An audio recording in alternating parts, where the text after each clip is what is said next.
The 2024 Republican race is a bit crowded, but a new shift is happening in New Hampshire, of all places, ahead of the first primary debate a week from today. A new Emerson College poll in the Granite State showing Christie now in second place. Look at this. Tim Scott's in fourth, but Christie's 1-point lead over Florida Governor Ron DeSantis is within the poll's margin of error. DeSantis, who is now at 8%, was polling at 17% back in March. White House columnist for The Hill, Niall Stanage, what's good? Okay, talking about New Hampshire, this key primary state, this is a bit of a departure from a lot of the other polling we're seeing. What might it signal, or is this just a one-off? It could signal that New Hampshire voters who have a famously independent streak could be more open to Christie than voters in more conservative states. There is an important point about the New Hampshire primary in particular, Adrienne, which is unaffiliated voters can vote in either party's primary on the day. And those unaffiliated voters are about 40% of the electorate.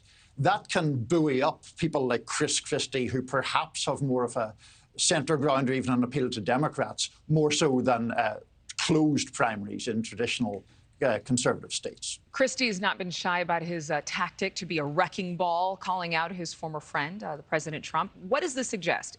Like this tactic of his to just call out the former president, is it working? It depends how you define working, I would say. What it does do is give Christie a clear brand or a clear lane in this primary. He is very ostentatiously anti-Trump. Now, you contrast that with Governor DeSantis, who has really struggled to get the kind of momentum people were expecting. He had tried to bill himself as sort of somewhat Trumpy, but more capable of getting things done. But I think it has come to be seen more as a sort of a Trump-light kind of appeal. And Republican voters are, at least in the polls, showing a lot more willingness to go for the real thing than to go for the diet version. I like that you mentioned the anti-Trump sentiment there, not questioning Christie's popularity in New Hampshire. But could this be vengeance voting of sorts, where there's a lot of disdain for the former president in New Hampshire, perhaps being expressed with supporting the most vocal anti-Trump candidate? Yeah, it could be. I mean, as I say, New Hampshire is a little different than other states because you can get those unaffiliated voters being very crucial.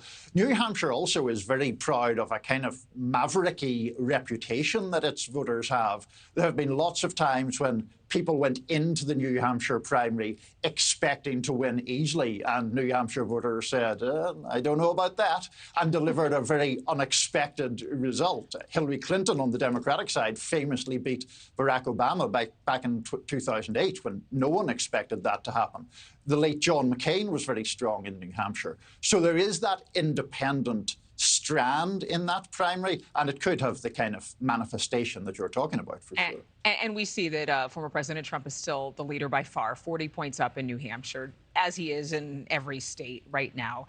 Christie taking shots at Governor DeSantis. So it might be good TV, you know, must-watch TV when we see DeSantis and Christie take the stage. But does any of this really matter and make a difference to everyday voters? What's happening in one state? I thought you were getting philosophical there for a second. Does any of this really matter? I don't know. That's a bigger question than we can answer in 30 seconds. The debate does matter to the non-Trump people because can any of them get traction? The debate provides an opportunity for that to do so. Does one poll in one state where Christie leads Ron DeSantis by 1 point matter? Well, it's debatable, but it gives us something to talk about, so that's a good thing. Oh, we can talk about all kinds of things, Niall Stanage. We can talk about politics, porridge, you name it. Everything under the sun. A literal potpourri. Niall Stanage, always good to see you. Thanks for bringing your smile. Thank you for watching. Go to newsnationnow.com to find NewsNation on your television provider. And don't forget to click the red subscribe button below to get more of NewsNation's fact-driven, unbiased coverage.